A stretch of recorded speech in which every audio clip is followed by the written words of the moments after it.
Great, thanks. Hi everyone. Welcome. Thank you for coming. For those of you who don't know me, my name is Carl Foner. I work in PMC's IT department. And importantly for today, I also lead PMC's Jewish Affinity Group. I'm very honored to be having this event today. I wanted to thank a couple of people from PMC specifically. Thank you to Tanya Alexander and Jerry Byrne for your support and your help in making this happen. The way I think about it, history is not just something that happens to other people. It happens to, someone somewhere. And these big historical events like the Holocaust can sometimes seem really abstract, but they have real effects on all of us, from when they happened and through to the present day. I think we're always trying to make sense of why the world looks like it does in the present. And I don't think you can do that without really understanding what happened in the past to get us here. So we thought it made sense to have someone come and speak to that history from personal experience. We're working today with the Museum of Jewish Heritage, a living memorial to the Holocaust. And I'm very honored to have their help and work in putting this event together. And so I'm going to turn it over at this moment to Jack Klieger, who's President and CEO of the museum. Jack. Well, I have still something blocking my face. I mean, this thing is blocking you guys. I don't know why. Well, it's written in Ilana, this. Yeah. Well, maybe after Jack talks, once the spotlight's on you, it might work better. So let's see, once you're speaking, it might fix. Yeah. We can definitely hear you, Ilana. So I know, but I don't see your face. I mean, I don't know if you see my face because I see your face and it looks wonderful. No, but it's written here, this meeting is being recorded. If I speak to people, I want to see their faces. Do you see a button there that says got it? Yes. Should I press it? Click on that button so it goes away. If you click on that button. Oh, here you are. Okay. Ah, there. Okay. You recognize me, Ilana? Oh, yeah. Good. Okay. So good afternoon, everyone. I'm Jack Klieger. I'm the president and CEO of the Museum of Jewish Heritage, a living memorial to the Holocaust. I've been in that position for now in my 5th year. Prior to that, I was on the board of trustees for about 15 years. But I will tell you that my career has been spent in most of it in media. So I'm a reformed media person who's now, as my mother says, doing something that has real dignity. I am a child of Holocaust survivors. Both my parents survived the Holocaust individually, met afterwards. So I grew up with a lot of these stories and histories around me. It was only after I went into the outside world as a young person that I realized how many Jewish people there were in the United States who had not been close to someone in the Holocaust. So our institution opened 25 years ago as New York's memorial to the Holocaust, obviously with the largest Jewish population of any city outside of Israel. It was incumbent to have something in New York. And our mission is really devoted to 2 subjects: remembrance and education. Remembrance of the 6 million, as well as those who survived and rebuilt the Jewish people, as well as education of the future generations, so that the lessons of history are not only understood, but learned from, so that we fulfill the promise, 2 promises: never forget and never again. I started speaking to my old friend, Jerry Byrne, a little over a year or 2 ago about how we, the museum, could reach out and connect to people in our community beyond those who are automatically connected to Holocaust education, which is the survivors, their children, and then school children for whom we have the curriculum for Holocaust education that is part of the New York City school curriculum, our curriculum. So outreach to groups beyond our walls and beyond our inherent community has been very important. One of our most important elements for our museum is our Speakers Bureau. Our Speakers Bureau are Holocaust survivors, 36 of them, who work with us to speak to school groups, tour groups, outside groups, to share and be able to talk about being witnesses to history and participants in history. So we thought this was a good idea to start with. I appreciate the work that all of you, Carl has done, Jerry helped in doing it. And let me salute Gabe Sanders from our staff, who has coordinated this. And of course, our biggest guest of honor is Ilana Yaari.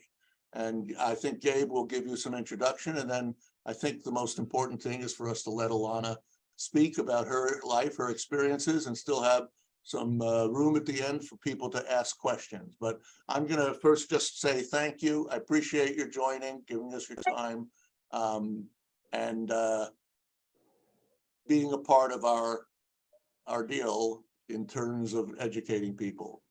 A very famous writer named Elie Wiesel once said, if you meet a witness, you become a witness. So after this session, you will all have met a witness, and hopefully you'll become witnesses in the future. With that, let me give it over to Gabe Sanders. Gabe? Thank you so much, Jack. And I worked with Carl and Jerry in coordinating this, and of course, worked with Ilana to have her speak with the group today. I'm the public programs producer at the Museum of Jewish Heritage. I started in this role in July, and it's been some of the most rewarding work of my career to be a part of those missions that Jack mentioned, providing education and also public programming to a New York-based audience, but also to people globally who we reach through our programming. So our program's mission is to educate our diverse community about Jewish life and heritage before, during, and after the Holocaust. Our programs illuminate the stories of survivors, broader histories of hate and anti-Semitism, resistance against injustice, and more. I did just want to let the New York-based attendees know about our exhibitions. We hope as next step beyond this call, you'll be able to join us in person at the museum.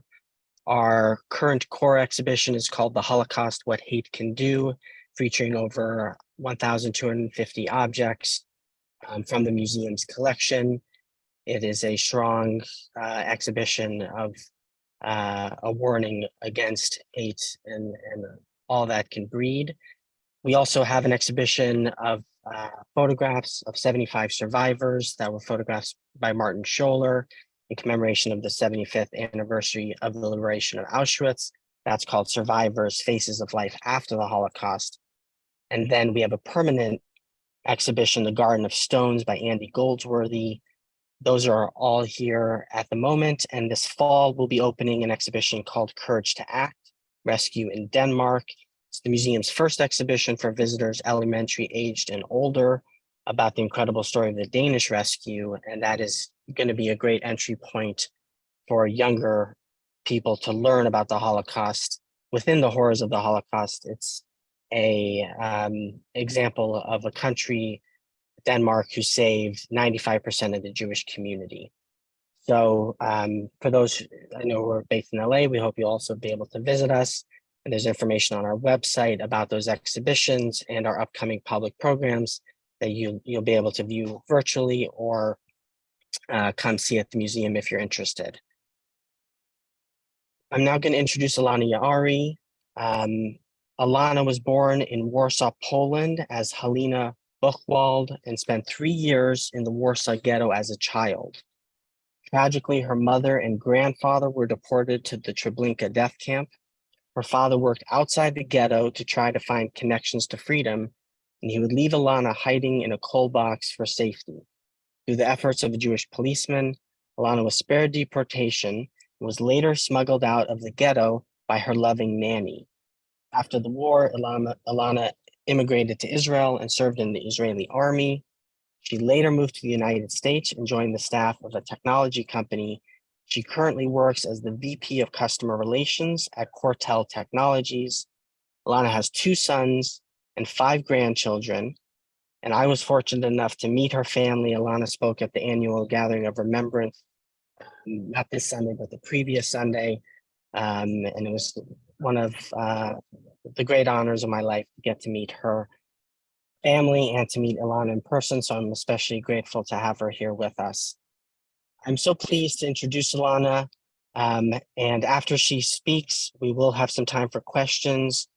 We thought it best to put the questions in the chat, and I'll be able to ask those to Ilana, and we'll see how much time we have for them. So I would now like to turn it over to Ilana, Yaari, a witness. Hi, and good afternoon. I don't see anybody, but you know. We can see you. I cannot see any people here, right? Yes, but we can see you. Yeah, okay. So let me start with what happened in 1939. 1939, as we know, the war started, World War II started, and kind of people were caught by surprise, believe it or not. People didn't believe, especially the Jewish community, didn't believe that actually something like that's going to happen. So they ignore all the signs, but obviously couldn't ignore for long because Warsaw was bombarded. And at that time we were in the countryside, kind of really caught by surprise. My father came to the countryside and picked me up, and my nanny and my mother, and said, we have to rush to Warsaw because there's fire all over and bombs are, they're bombarding the city and we need to get back home. So we did. We called the last train that was going from Otwock to Warsaw. It came home. And at that point, really heard all the explosions and fire. It was really very scary. My mom, we walked into the apartment, and she was an artist. She was a painter. We walked into an apartment. The first thing she did, she took black paper, made some strips of this black paper, put them on the window, and he said, this is the end. It was like, she put herself in jail by herself. And since that time, she really didn't get out of that mental jail. Really. It was very, very scary. It was a little girl, and I still remember that I was 3 or 4 years old. And I still remember what she did. But my father decided we need to leave our apartment, go to my grandfather's apartment. And it happened to be Jewish holiday. I can't remember if it was Yom Kippur or it was Rosh Hashanah, but there was a lot of Jews at my grandfather's house praying. At that point, I became very sick, got terrible fever. People were praying outside, in the fresh air kind of, and I was lying with my nanny in trying to recover. So what she did, because she was Polish, she didn't speak English, she didn't understand what was going on. But bottom line, she went to the kitchen and she took some potatoes because there was no aspirin or any drugs available. She cut the potato slices and put them on my head to get the fever out. And she managed to kind of bring me back to life. But that was my first recollection of the World War II, what actually happened. Then after that, it was quiet for a while. We went back home, and kind of the life in the ghetto became kind of half normal. People went back to work, we opened businesses, it was quiet. The Germans need to have time to start doing their shtick. And slowly, there were, announcement, Achtung, Achtung, streets, that the Jews have to bring all their possessions. We're talking jewelry, china, furs, all different kinds of, high value possessions, and deliver it to certain point. And basically what I'm trying to bring to the table today, that they really did a very systematic job in order to break the will of the Jews and completely have control over their lives. That's what I really want to bring to the table. It's very important. And they did it so slowly and so systematically that people didn't, and the way they did it, actually, they was threatening. That means they used fear as a weapon in their hands to bring the Jews to the ground, kind of. and make them do whatever they wanted to do. People were doing it. So from the beginning, obviously there were also curfews. We couldn't get out at certain time. We were very isolated, and every day you had received another announcement telling you what you're allowed to do, what you're not allowed to do. So the first year we lived kind of okay, I would say, but my parents, my mother was devastated, so I cannot even talk about her. She kind of sensed what's going on. But my father still, he was not also an artist. He was creating jewelry and you know, religious artifacts, and he still had this shop. But at one point, the shop had to be closed, and they were kind of concentrating people to live in a smaller area. Basically, they really did a great job in taking out all the willpower from people, and people submitted. And actually, what I call it is they hijack their minds, hijacking of the mind of the people. That's how they actually managed to control the Warsaw Ghetto. And obviously, the people became poor, a lot of sickness, typhus, and obviously, if you didn't comply with what they wanted us to comply, they were killing people. But the basic way they did it is very, very terrible, because they used the Jewish policemen to kill Jews. So what they managed to do is managed to have Jews killing Jews, which is the most horrible thing you can do. And by promising the Jewish policemen that they're going to stay alive, they give them money, and they knew how to run the show. I'm just going to go a little bit faster so we can cover the whole story. As the time was going on, the situation in the ghetto became most and most severely terrible. We still could make, my father still would conduct the holiday. I remember we had Passover, and we conducted Passover, and somehow we have a very little normalcy, but there was normalcy to a point. As the time was going faster, time going by, they were trying to shrink the ghetto and to concentrate people even more. So it's easier, obviously, to control and to do what they wanted to do. As far as the outside world, there was a lot of propaganda, and the outside world really didn't know. I don't believe that they knew what was going on there, except, you know, there was some information with the Jewish underground that was sending to the other side, to the Polish side, but really people didn't know. The secrecy was unbelievable, and the stories that they were telling people, completely unbelievable. Even when they were taking people and sending them to concentration camps, there was a secrecy, and people didn't know where they're going. But going back to my story, I was a little girl and I was very scared. So my father used to put me to sleep and tell me all sorts of fairy tales. It's very important, because the fairy tales usually have a very good ending, happy ending. So I kind of had the idea that if something really bad happens, definitely something good is going to happen and we're going to survive. He was talking about Israel and not Palestine at that time. He said, we're going to go to Palestine and you're going to eat oranges, it's going to be sun, it's going to be water, it's going to be beautiful. He was an amazing human being. And I would not go to sleep without listening to these stories, which kind of saved my life in the end.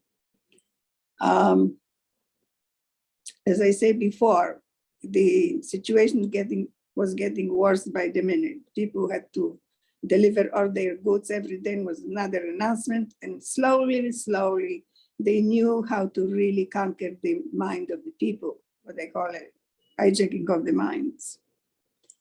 When the German came to the decision to really finish with Warsaw Ghetto, which they call the final solution of the Jewish problem, they started concentrating the people more and more into small areas. And it was really, I didn't see all of that, but it was, my parents did. It was really scary, okay? You could see people on the streets with, wagons and schlepping stuff, and people hungry, lying on trottoirs and dying. It was really, really terrible. And then at one point they say to Vicky, my father, keep a notice. I don't know how he found out that we have to leave our apartment and move, because there was two ghettos, well, a large ghetto and a small ghetto. We were in the large ghetto, which kind of a little bit more freedom and was better. But now they decided that they cannot kill people when they are not concentrated. So they announced that we have to move from the large ghetto to the small ghetto, and we did not have any means how to do it. We didn't have an apartment, we didn't know where we're going, but we had to leave. That was it's absolutely mandatory. So I remember my father got us out, and I don't know, he had some kind of a wagon. I don't know what was that, but somehow we were going from our own apartment to some place that he found a place for us to live in the small ghetto. And there was a small apartment on the top floor. So we had to kind of climb like 4 floors, very tiny room. And it was a large closet there.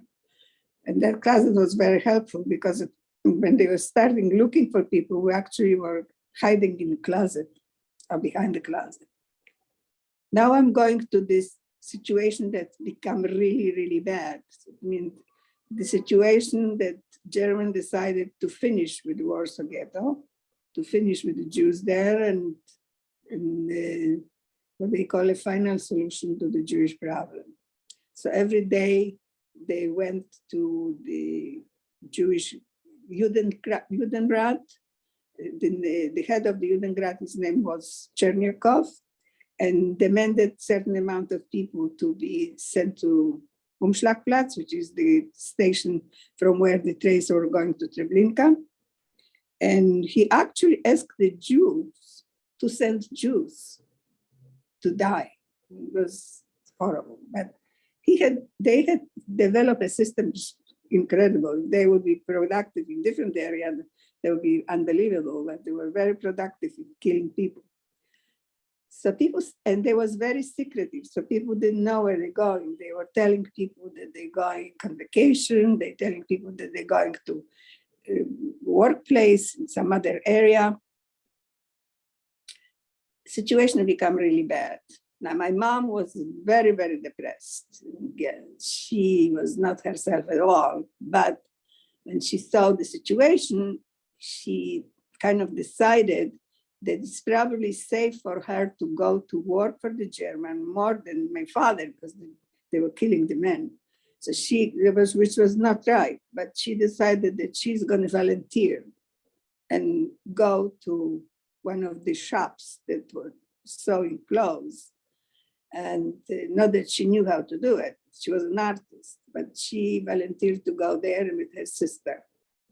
And me and my father were staying in the apartment and hiding, because they constantly were going and fishing out people in order to bring them to Umschlagplatz. They really wanted to finish the job very quickly, because it was 1943 already, and the World War II didn't look very promising to the Germans. So they wanted to finish it quickly, concentrate on the war more than anything else. And also they started seeing there are some signs of Jews maybe preparing the uprising of the Warsaw Ghetto. So they were busy looking for in that area as well. So their goal was really to get rid of people, send them to Treblinka, kill them, kill the evidence, And obviously they wanted to obviously win the war, which, yeah.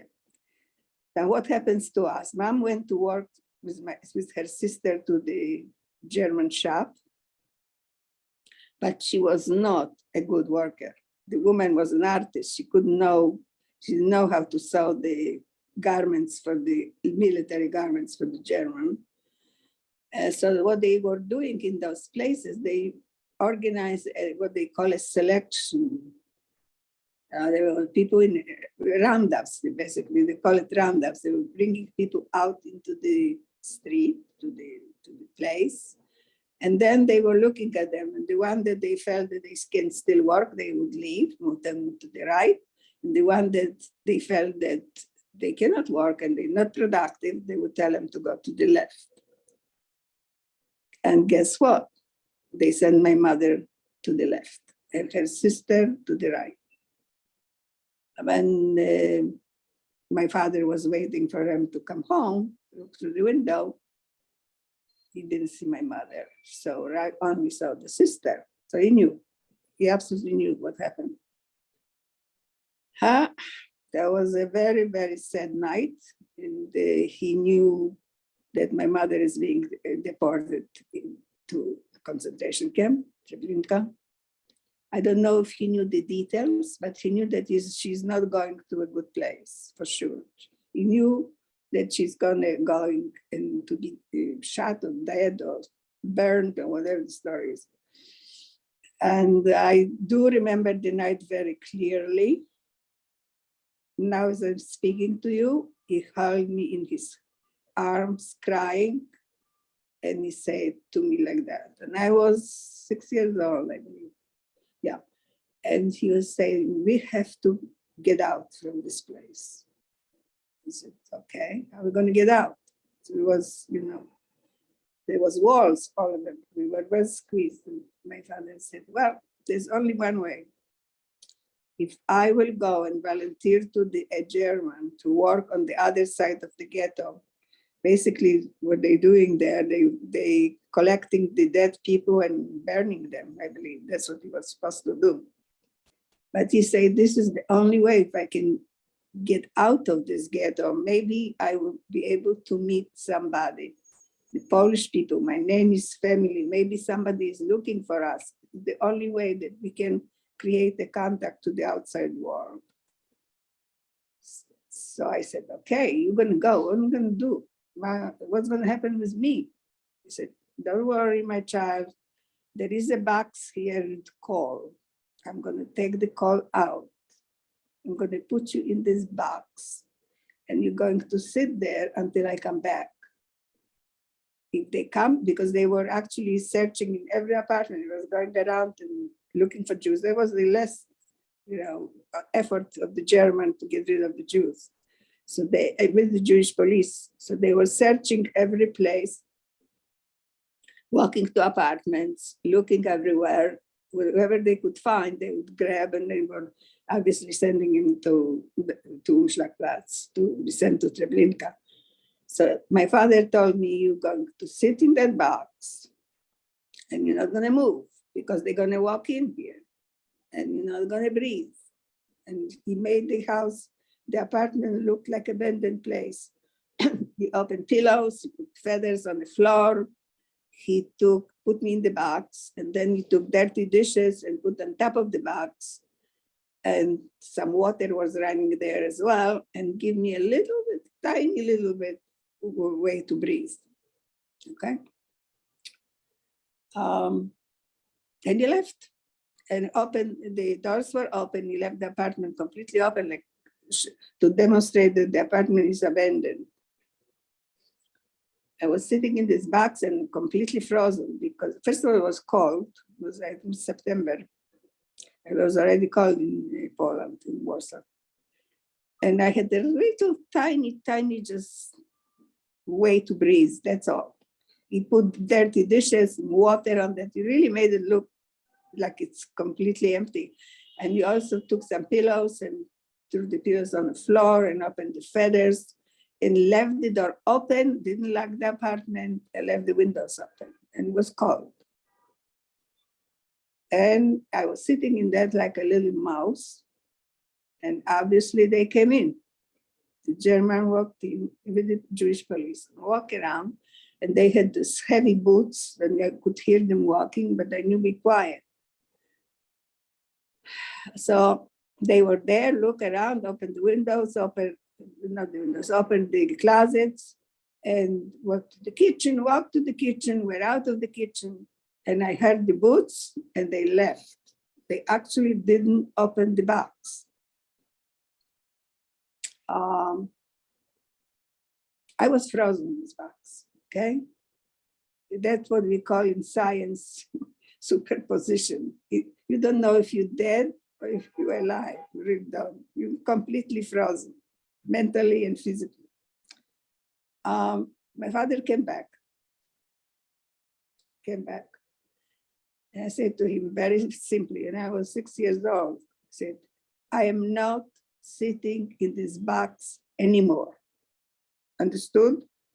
I don't care if they kill me, if they shoot me, if they shoot everybody, I am not going to this box anymore. My father, is a Jewish guy, and Jews always have another option, right? We never give up. He says to me, don't worry, maybe I was in Yiddish. There's always another option. I'll take you someplace else. It's fine. We have some friends hiding under the floor in some place that he knew. I didn't know these friends from Adam, no idea who they are. But he said, there's going to be a lot of people, you're not going to be alone, and you're going to wait until I come back. So in the morning, he dressed me up. It was very cold, but it was beautiful. The sun was shining. And we went to this, friend's house, and they were hiding under the floor and camouflaged by a bathtub, okay? And we walked to that hall into this basement. I believe it was a basement. And in that basement were 53 people, me included. I didn't know anybody.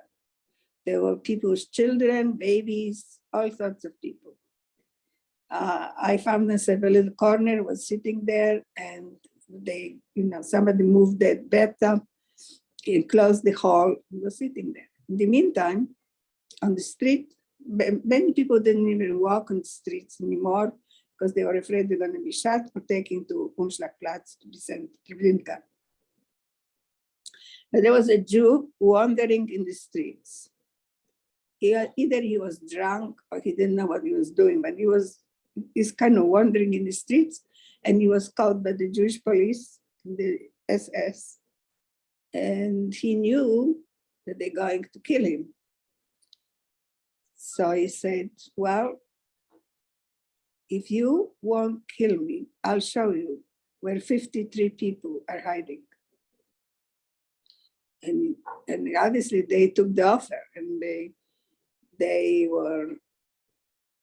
he marched them exactly to the place we were there. They went, they moved the bathtub, opened the hall, and I never forget, as long as I live, I think, still, I never forget the fat face of that German SS guy. He said, how the hell did you all get in there and were able to stay in such a small place with many people? And then he flushed us out, all of us. We were 53 of us. And the first thing they did, they put us in a row and they started counting us. 1, 2, 3, 4, 5. I was number 5. And then there was Jewish policemen and the Gendarmerie. And then they started walking us toward Umschlagplatz. It was quite a walk. It was a beautiful day, as I wrote in my speech. It was a beautiful sunny autumn day. Polish autumn is beautiful, gorgeous. The leaves were just incredible. I used to be a little girl. I used to collect those leaves and put them in albums. It was my really favorite things to do. But they were walking us through the streets of Warsaw and brought us to Umschlagplatz. I don't know if people know what Umschlagplatz is, but that was the station, that the concentration station that they concentrated the Jews. And from there, they were sending them straight to Treblinka. But also that was, the Platz was connected to a hospital. So they had, it was a very large building with a lot of floors. And that's where they put us, you know, most of the Jews. That was the place they were supposed to stay until obviously we're going to go. Obviously, I was very, very scared, didn't know what to do, but I was conditioned to hiding. I knew that I have to hide. That was my DNA, I think, already. So as they were, you know, replacing us, people went to different floors. The cattle trains were open to swallow us. I found this little place under a bench. I was very tiny, and I was hiding under this bench for a long time. But now, every so often they took everybody out, and everybody go out. They were counting people 100 times a day. I cannot even tell you how many times. And as far as food is concerned, they were giving us potato peel soup once a day and black coffee. I think I was numb. I really can't even tell you how I felt. I was crying, hiding. It's unexplainable. To this day, I don't understand myself how I went through it as a little girl, which I didn't know anybody, no one. Actually, some people actually asked me two questions. I remember correctly. I can't recall right now, but I was basically on my own. And again, my father's fairy tales did wonders for me because I believed in a good end.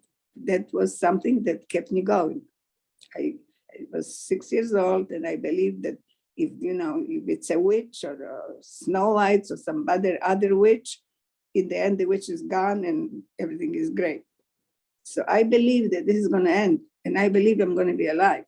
And that's how I survived. No, not for less and no more, but this was the whole entire month. They didn't ship people this whole month because was a serious revolt in Treblinka. And the summer commandos disappeared. A lot of them got killed. I don't know if you read about the story. About 300 of them ran away from Treblinka. And they were the people that were burning people in the ovens. I mean, they could not keep the camp if they didn't have people to work and to do the job.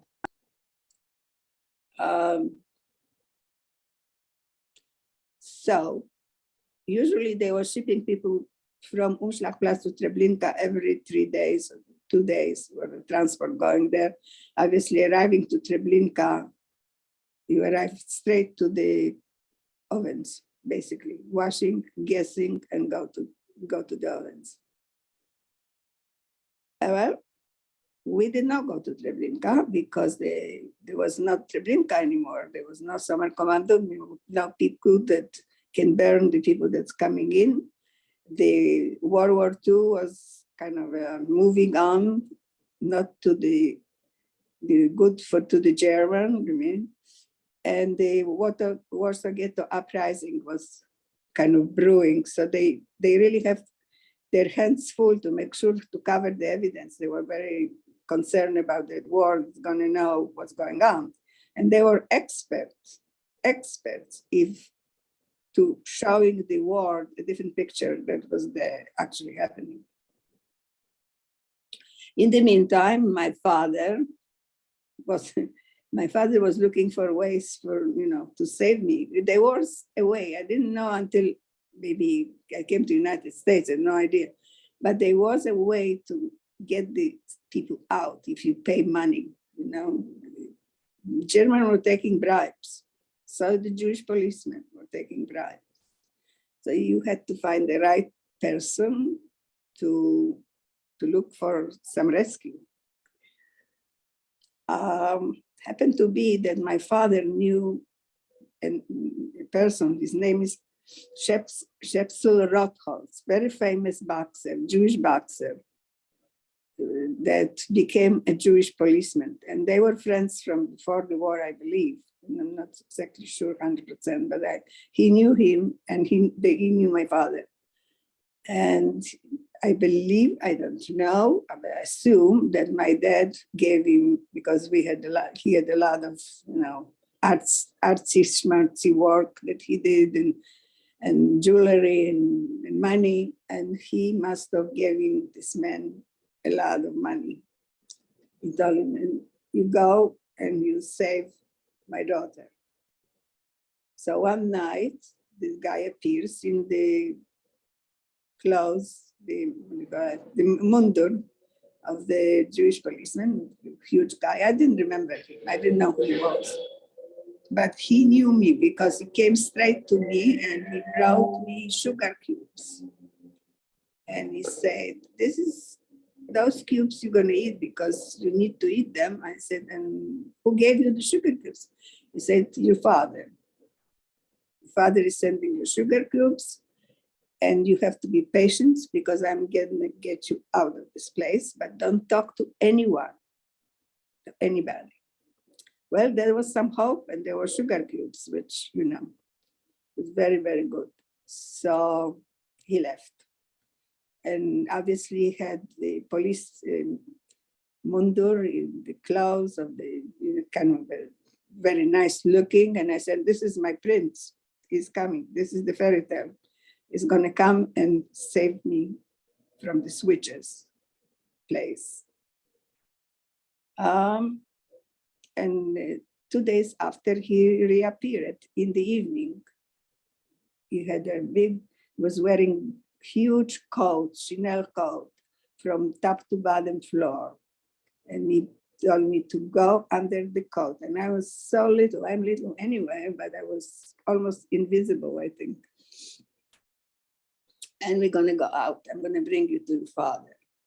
And then what happened? He took me under his coat and he put me in a rickshaw, because from over there to go out of the gate is quite a distance. And put me in a rickshaw and we arrived to the gate, and he probably gave money to the German, I'm sure, because they let us out. They let us actually go out. And they liked the guy. I'll tell you a little bit about him later, but he was very famous. He's a famous boxer. He was an Olympic boxer and all sorts of stuff. They had respect to him. So he had a good connection to this German. And he was the only one that actually could save me, but nobody else. So he took the rickshaw, put me on the rickshaw and himself, and he brought me to my father.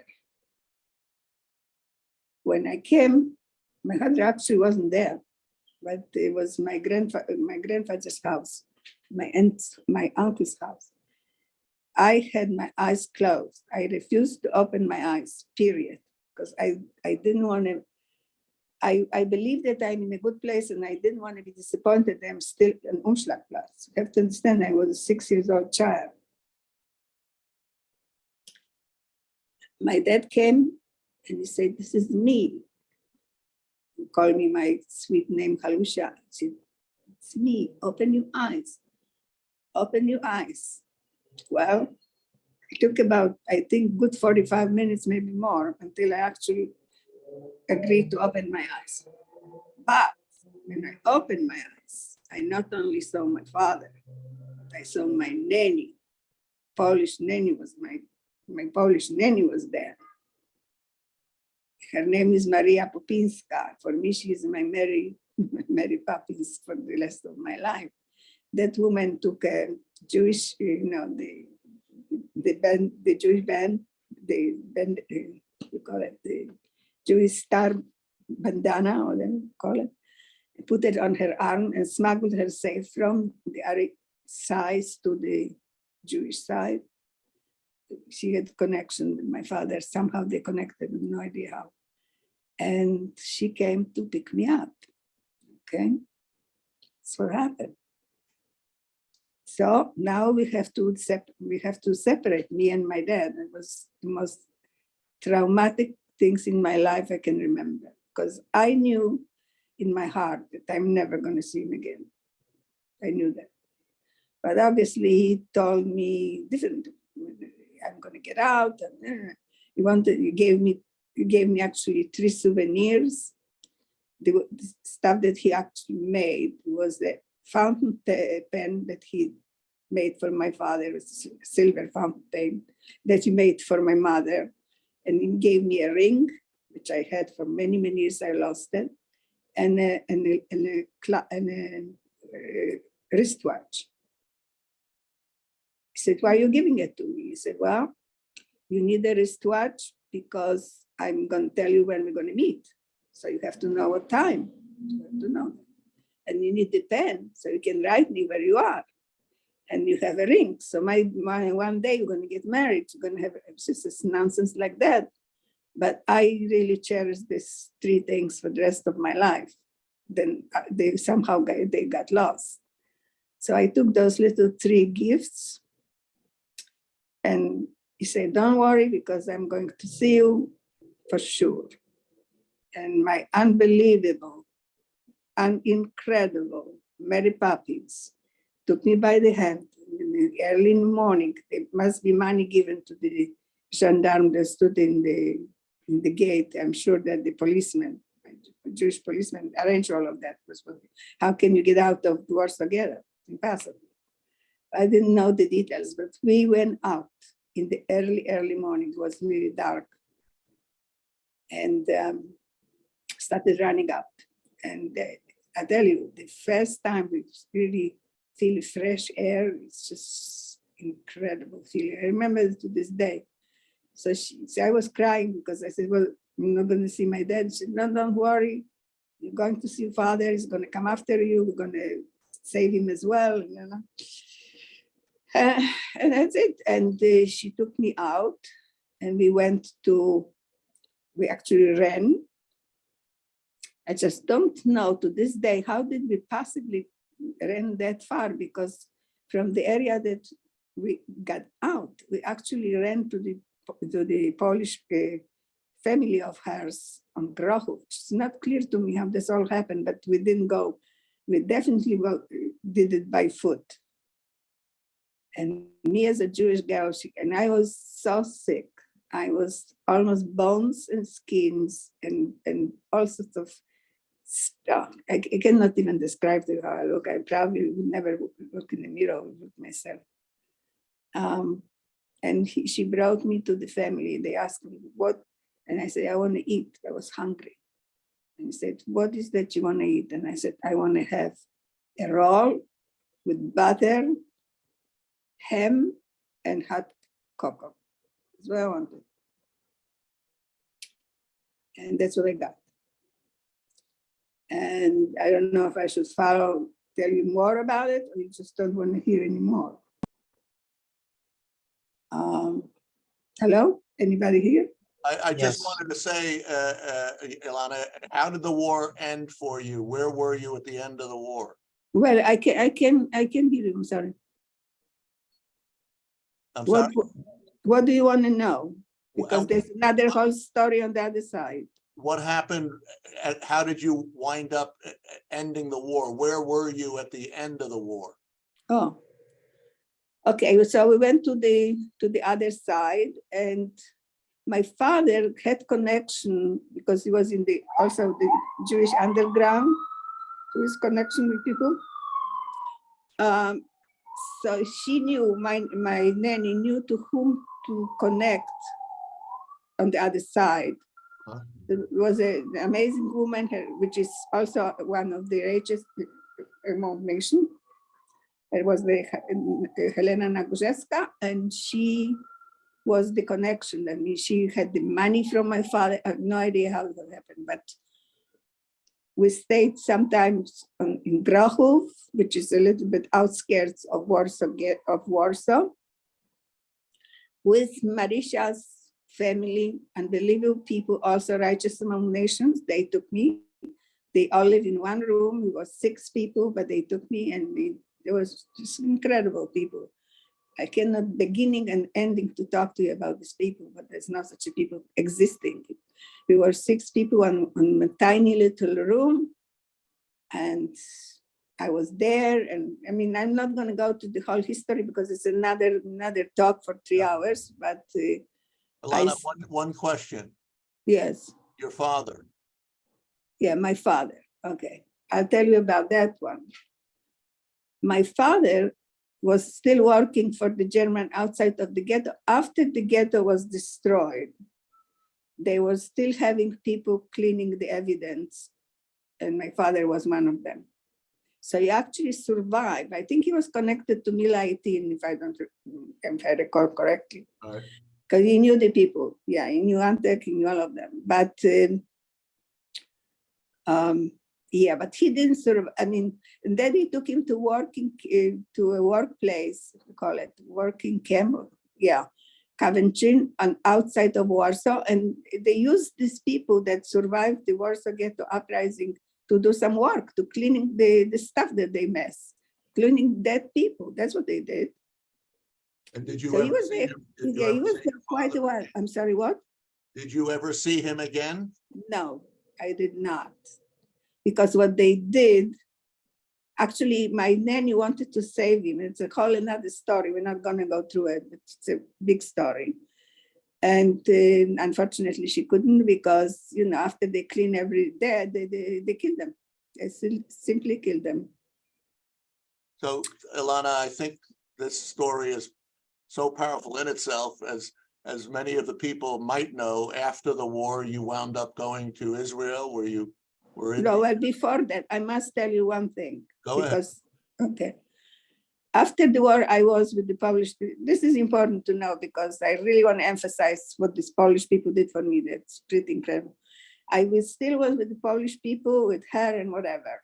They were Jews after the war. They wanted to find out families and blah, blah, blah. And I had an uncle in Paris, brother of my father. Obviously, he knew what the story was and was looking for relatives, and he discovered through some agency, God only knows how I got to this agency, I have no idea, that I am alive. And he decided that he wanted me to come to France. But then we're not going to go to details. It was some Jewish family that wanted to adopt me. Bottom line,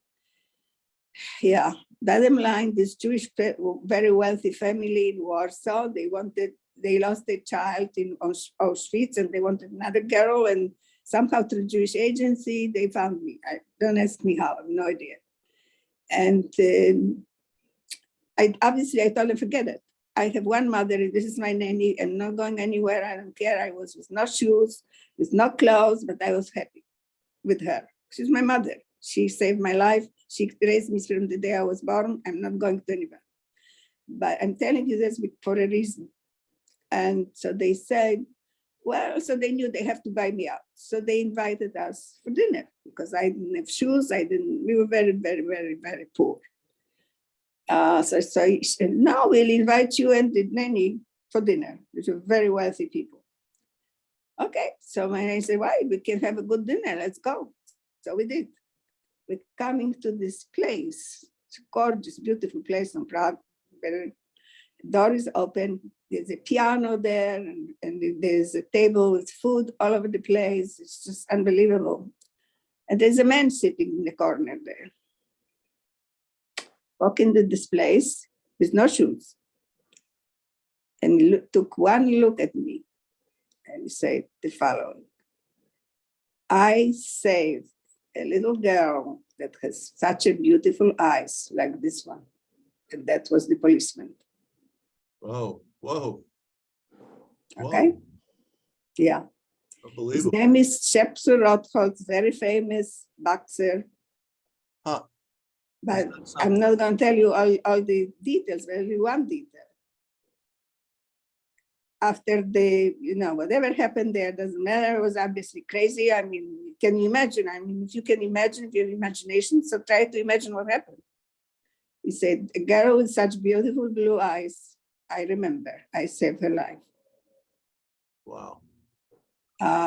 His name is very famous boxer. You can find him on the internet. Okay, so now he found me and he found Marisha, my nanny, and obviously I was shocked. when I saw the guy. But let's, fast forward because there's a lot of stories in between. My aunt came from Russia, and we got my uncle, who's my mother's sister, obviously. I'm not going to tell you how we found each other, but we did, okay? Because my nanny was also a servant in my grandfather's house. So she knew the family, okay? She knew, and we met my uncle on the street, and he brought me to my aunt, she was pregnant at the moment. So he was afraid that she's gonna get shot because I'm looking at my mother very much similar to her. And they came from Russia, they survived in Russia, but I'm telling you this because it's important later. I walked in there, and obviously, the minute I walked there, I was there. She took us and my nanny, and we all lived together for a while. I'm not going to go to all the details. And I went to school. Actually, my uncle was a writer, and he worked for the Jewish agency, and back to the Jews. I was in Jewish school. Okay, and that was a very big celebration in Warsaw for Warsaw Ghetto uprising, believe it or not. The one that created the statue of Warsaw Ghetto uprising was a friend of my uncle. So he slept in our house before uncovering the statue.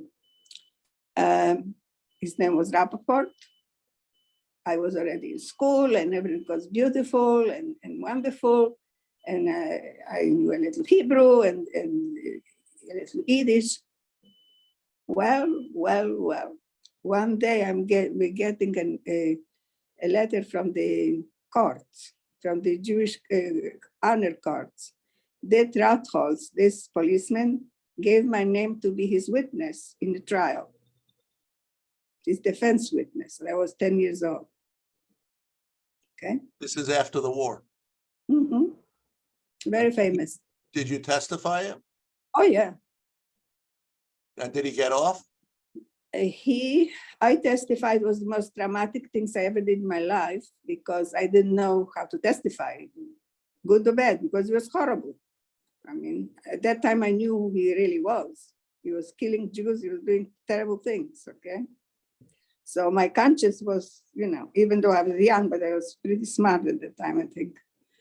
And it was very traumatic. Now, my uncle was one of the people in that court because he worked for the Jewish agency.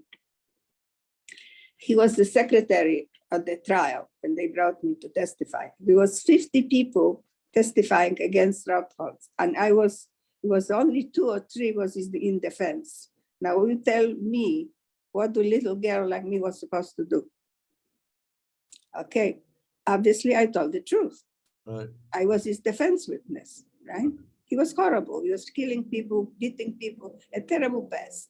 Not that I blamed him because people are not normal at these times, right? But I broke up. I mean, I did give a testimony and then I collapsed. Yeah. Wow.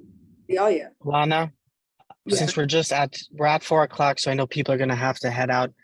No, I'm So we just done. want to, before we do, you had told us, Jack and I, a story just in closing.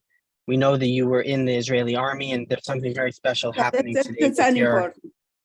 with your granddaughter and your son. Did you want to say that real quick? Yeah, that I do. Yeah, I think Today Okay. on Har Herzl, my granddaughter Tamar Yaari is getting a prize from the president of Israel. She is a mifakedet, she is a commander, she is a Raf Samelet Tamar Yaari, and I am very proud. He's a My commander. son, in the Israeli army? my son is there. What? Your granddaughter is a commander in the Israeli army? Correct. Wow. Isn't that something? She is Raf Samal. I don't know if you know Hebrew. She's not a Ktsina, she's not there, but she's Raf Samelet Tamar Yaari is getting an award from the president of Israel on Har Herzl. And my son is there right now watching. Well, congratulations. Well, thank you, Ilana. I think I think there's enough of a story that we could do it 2 or 3 more times, but I know the people's time is there. I don't know, Gabe, if we've No, had, I'm fine. I'm Yeah. totally. have we had Well, any? definitely.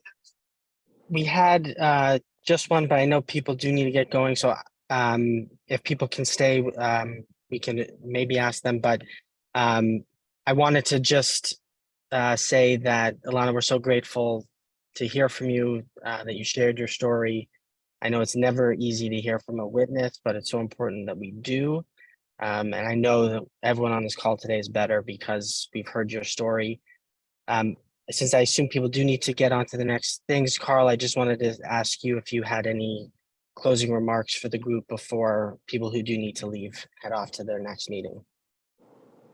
I just wanted to say thank you, Ilana, for sharing your very powerful story, and it's a rare opportunity for us, to learn from you and to understand, and I really appreciate it, and thank you for that.